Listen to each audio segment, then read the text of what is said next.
Welcome back to the JSK Farms channel. On this channel, we talk about everything farming. Whether you're someone who's just starting out farming and working out their journey of what do I do? How do I get started? How do I actually make some money? This is the right place for you. And for those people that need livestock, you want your ducks, you want your rabbits, you want anything to do with farming, this is the channel for you. So in this video, we'll be talking about something very interesting. We'll be talking about duck farming. I want us to understand what the opportunity is and how to get started and everything that we need to know about duck farming. Today, I have my very good friend here. It's called John. Mr. John Chukonya. Say hello to the people. Yeah, hi everyone. Thanks for hosting me. I'm John Sambwa and an entrepreneur. I'm a farmer and I do several other projects. But today I've been invited to speak about the duck project. So I think we can get started. Yes.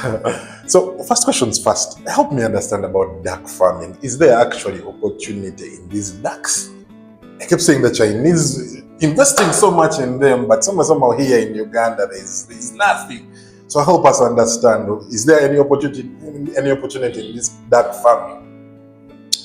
Yeah, I think we shouldn't really look at opportunity from the perspective of who's really come on to jump onto the opportunity.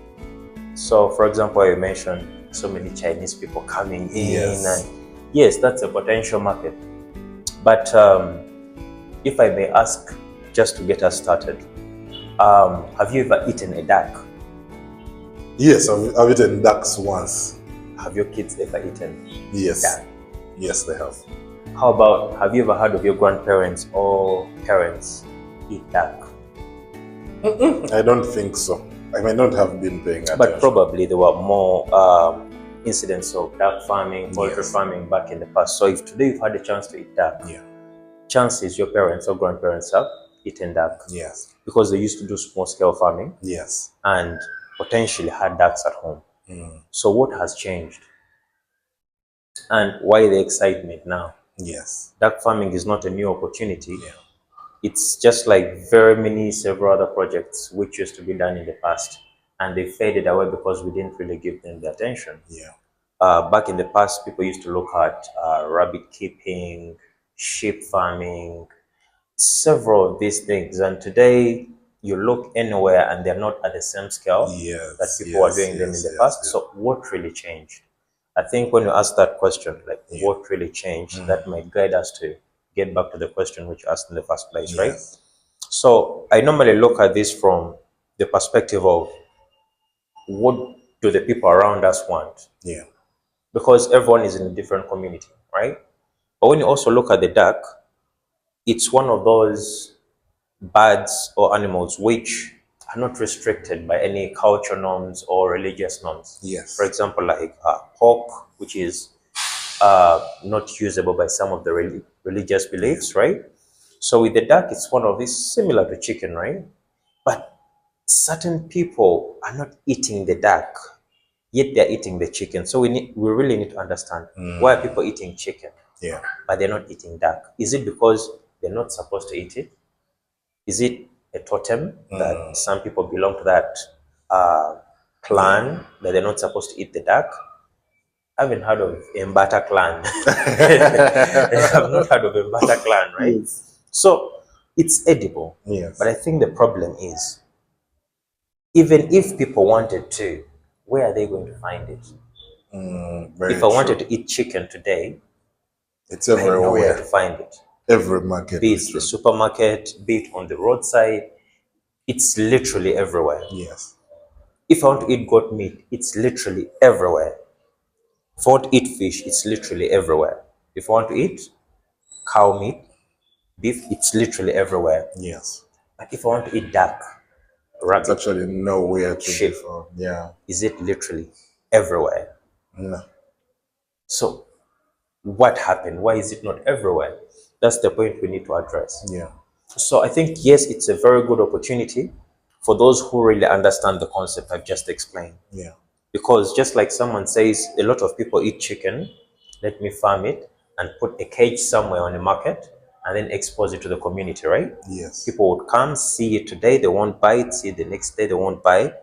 See the third day, then they'll start thinking, I think I should eat some chicken. I don't have money though.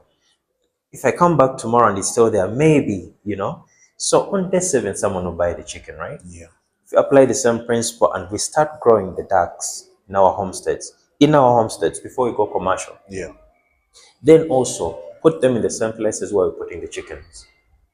This means In the that same stalls. in the same stores, because you go to buy tomatoes, you go to buy other foodstuffs, then you see the chicken, then you see the beef. Yeah. You notice that the beef stalls, the chicken cages, and then the groceries, they're all in the same markets. They're not sheep, they're not ducks, and they're not what. So this is just the basic. We need to get these products back into the eyes of the community, and this doesn't have to be expensive. Just literally put the duck or the guinea fowls or the rabbits or the sheep in the same places where the chicken, fish, cows, and goats are. Then the community starts to see these animals and then perceive, get the brains thinking, okay, this thing is now in the community, I'm not ready for it. But if they see someone buy it who appreciates it, the next day they'll say, let me buy and try. Because let's face it, the current generation, probably, I won't give numbers, but a big number of our current generation, at least 30 and below, Yes. they probably don't even know if ducks are edible. They just study about them, on the nursery posters and then see them And on that's TV. where it stops. Yeah. And that's where it stops. Yeah. So we still have a chance whereby our parents who've had a chance to test it, if we start farming it and bring it back to the communities, those parents who eat them will bring them home. The children and grandchildren will taste them. Then it grows the culture, gives them the belief that ducks are edible and they're nice. But if we give it another 20 years or 30 years, and that generation which tested the ducks is gone, then we risk having some of these animals actually, get erased from our communities because the current generation won't be interested. Yeah. And this will become like DVD players. Yes. Ducks will just disappear because the current generation doesn't even think they're useful in any way or the other, right? So yes, there is a very big opportunity, of course, for those people who want to go into commercial farming. But most importantly, before you even think of going commercial, we still have a very big opportunity to serve our local communities, right? Exactly. If every family had at least 10 ducks Yeah.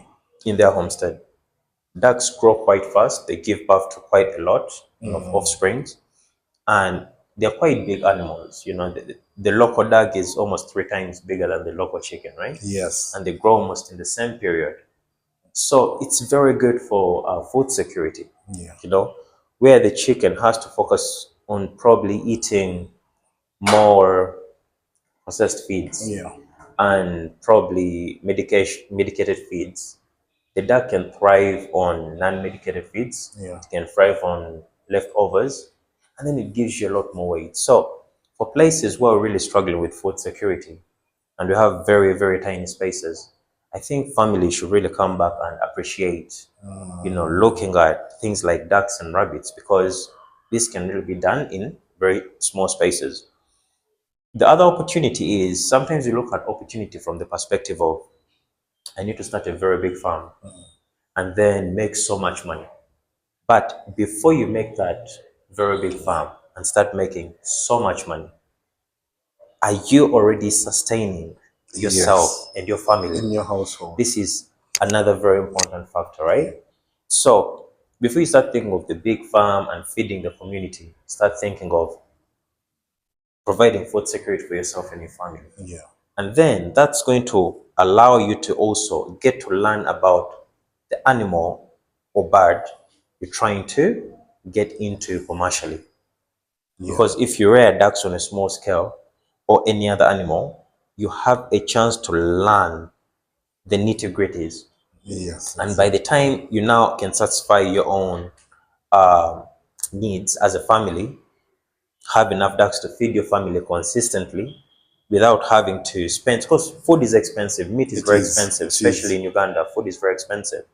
So if you have enough duck meat to sustain your family, and you have enough eggs from your ducks to sustain your family, and from the leftovers you're leaving, this is what you're using to feed your ducks. Exactly. Then you can now think of going Going commercial commercial. and then feed your neighbors, not the whole village, just your neighbors. You have 10 neighbors.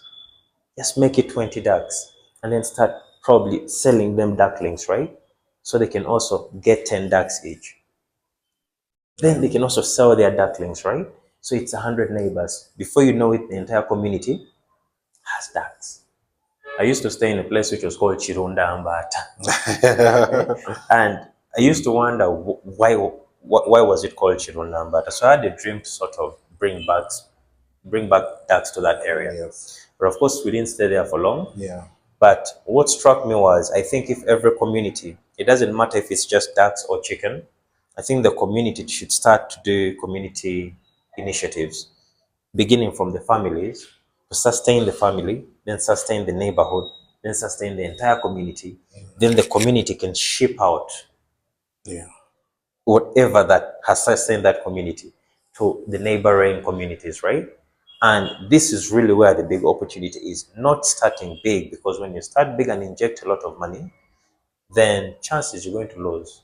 Yeah. If not all the money, a lot of it, because you've not had a chance to understand what it takes to grab that opportunity, but you've just jumped onto the opportunity because you believe, I think, there is that drive, ducks are making a lot of money. And yes, they're making a lot of money, but there are certain things that you need to learn. And at Mbata Duck Farms, we're actually doing consultations. So we're able to guide new farmers. We're able to guide enthusiasts of duck farming. Some people just want to be interested to learn more about the ducks. They don't necessarily want to go commercial. Some want to know if they can use their very small spaces. We do farming for most of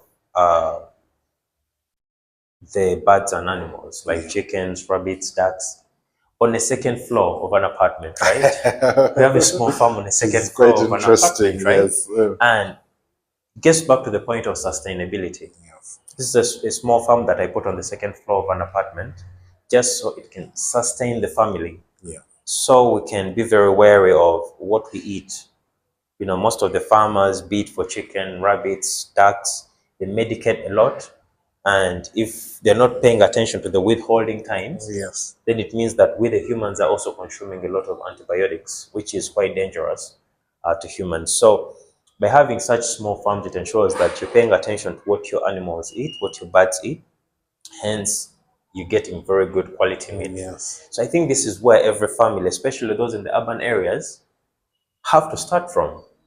Do something sustainable, eat healthy, eat affordable. Yeah. Then from the experience you get from eating healthy and affordable on a small scale, Yes. then you think of scaling to your neighbors, then to the community, then you take it to the rest of the country. And eventually to China. Exactly. And we have Chinese communities anyway, so I think they'll take it to China. We shall get it to them here in the Chinese communities, and then we can go global. Yes. So yes, there is a lot of opportunity there. We have to go around in circles so we can sort of get the viewers understanding, that it's not really about the opportunity, Yes. but it's about the small things you have to do in order for the opportunity to be grabbed, right? Exactly. As opposed to, for most of these projects, we jump onto the opportunity without understanding. And then we believe, or we make ourselves think that it is really difficult. Yet it's not. We just didn't take the right path to get onto we didn't know what to do. Exactly. And that's where Mbata Duck Farms comes in, because we do several trainings for farmers. We do consultations. We also an aggregator, so we enable several farms to get to interlink and share. So it's also very important to get the right consultation, I guess, from your neighbors who do the farming, or from farms like Mbata Duck Farms who can give you that guidance. Right, and most importantly, even me, I was under the impression that to pursue duck farming, to pursue actually any kind of animal, I thought you needed a lot of land, until I looked at this and I'm like, first wait, actually with a very small space like this, you can get started and begin getting things moving and used to what you're supposed to be doing. So that's why I thought it would be wise to have John here talk to the rest of the community about it. So what we'll do is, in the next video, we'll now dive into things like how much is it going to cost, how much Will you be able to sell it? What is the actual opportunity in terms of figures? So don't forget, just subscribe to our channel so that you don't miss out on the next update. But everything farming is right here on this channel. And bye bye for now.